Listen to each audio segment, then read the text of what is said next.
जय हिंद। मैं राकेश सौ पेशी अकेडमी से आज हम समाज शास्त्र में अगला टॉपिक डिस्कस करने जा रहे हैं, सामाजिक नियंत्रण। ध्यान दीजिएगा, फर्स्ट टॉपिक है सामाजिक नियंत्रण। समाजशास्त्री टायलर के अनुसार, समाजशास्त्री टायलर के अनुसार सामाजिक व्यवस्था, सामाजिक व्यवस्था का नियमन करना ही, सामाजिक व्यवस्था का नियमन करना ही सामाजिक नियंत्रण कहलाता है। सामाजिक नियंत्रण कहलाता है।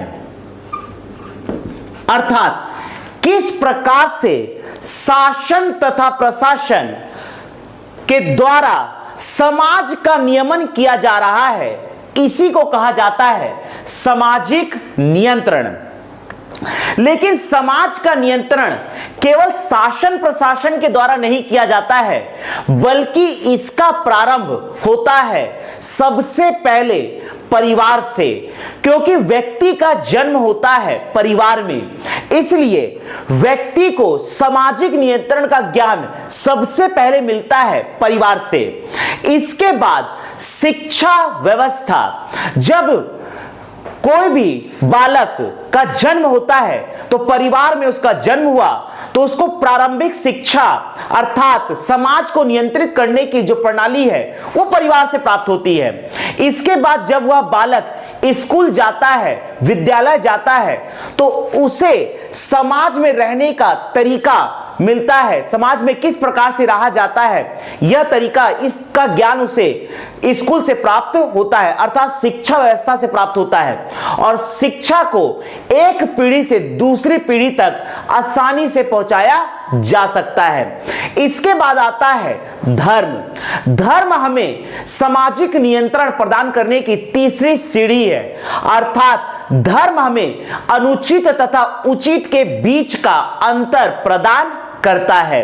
तो इस प्रकार से सामाजिक नियंत्रण को टायलर ने कहा है सामाजिक व्यवस्था का नियमन करना ही सामाजिक नियंत्रण कहलाता है। सामाजिक नियंत्रण के अभिकरण, सामाजिक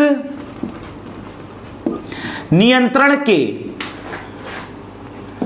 अभिकरण, सामाजिक नियंत्रण के अभिकरण या साधन क्या क्या होते हैं, अर्थात किन साधनों के द्वारा, किन अभिकरणों के द्वारा समाज को नियंत्रित किया जाता है। तो पहला है परिवार।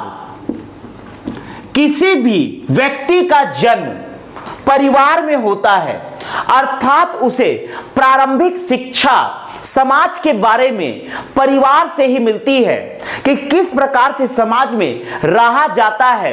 उठना, बैठना, बोलने की जो प्रक्रिया है, ये सभी ज्ञान परिवार से ही प्राप्त होता है। दूसरा है शिक्षा व्यवस्था। जब व्यक्ति स्कूल जाता है, स्कूल से कॉलेज जाता है या आगे की पढ़ाई करता है, अर्थात शिक्षा व्यवस्था से उसे समाज के बारे में दूसरे पायदान का ज्ञान प्राप्त होता है। शिक्षा को व्यक्ति एक पीढ़ी से दूसरी पीढ़ी तक पहुंचा सकता है और शिक्षा के माध्यम से सामाजिक नियंत्रण का ज्ञान उसे मिलता है। तीसरा है धर्म। धर्म सामाजिक नियंत्रण की तीसरा पायदान है, अर्थात धर्म के आधार पर व्यक्ति उचित व अनुचित के बीच का अंतर प्राप्त करता है। चौथा है शासन व प्रशासन। हम जहां रहते हैं वहां के शासन तथा प्रशासन के द्वारा भी समाज का नियंत्रण किया जाता है, अर्थात समाज को सुचारू रूप से चलाने के लिए शासन तथा प्रशासन की आवश्यकता होती है। कानून व्यवस्था, इसे शासन प्रशासन के द्वारा कानून व्यवस्था का नियमन किया जाता है, जिसके द्वारा सामाजिक व्यवस्था का नियमन किया जाता है, अर्थात सामाजिक नियंत्रण किया जाता है। अगला है जनमत। जिस प्रकार से हमने राजनीतिक पार्टियों को चुनाव में वोट देकर उन्हें सत्ता में पहुंचाया है, लेकिन जनमत के द्वारा हम यहां पर सरकार को भी नियंत्रित कर सकते हैं और सरकार वाइस वर्सा समाज को नियंत्रित करती है कानून व्यवस्था के माध्यम से। अगला है जनरीतियां। जनरीतियां समाज में प्रचलित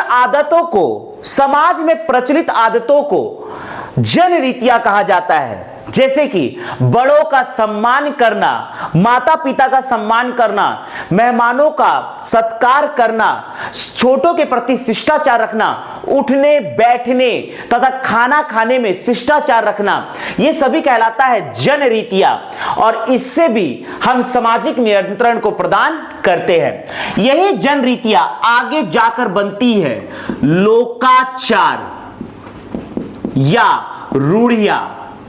लोकाचार या रूढ़ियां, जब कोई आदत आगे जाकर प्रैक्टिस में आता है तो एक लंबे समय के बाद वही जनरीतियां कन्वर्ट हो जाता है लोकाचार में, अर्थात अनिवार्य व्यवहार को लोकाचार या रूढ़ियां कहते हैं। जैसे राष्ट्र ध्वज का सम्मान करना, राष्ट्रगीत राष्ट्रगान का सम्मान करना, अपने देश का सम्मान करना, अपने राज्य का सम्मान करना, संविधान का सम्मान करना, कानून व्यवस्था का सम्मान करना, ये सभी कहलाता है। इसके द्वारा हम सामाजिक नियंत्रण प्रदान करते हैं। इसके बाद अगला है कला। कलाकार अपने कला के माध्यम से भी समाज को नियंत्रित करता है, अर्थात कला संगीत साहित्य के माध्यम से भी कला संगीत साहित्य के माध्यम से भी समाज को नियंत्रित किया जाता है। तो सामाजिक नियंत्रण, समाजशास्त्री टाइलर के अनुसार सामाजिक व्यवस्था का नियमन करना ही सामाजिक नियंत्रण कहलाता है। सामाजिक नियंत्रण के अभिकरण या साधन है परिवार, शिक्षा, धर्म, शासन और प्रशासन, कानून व्यवस्था, जनमत, जनरीतियां, लोकाचार या रूढ़ियां, कला, संगीत, साहित्य।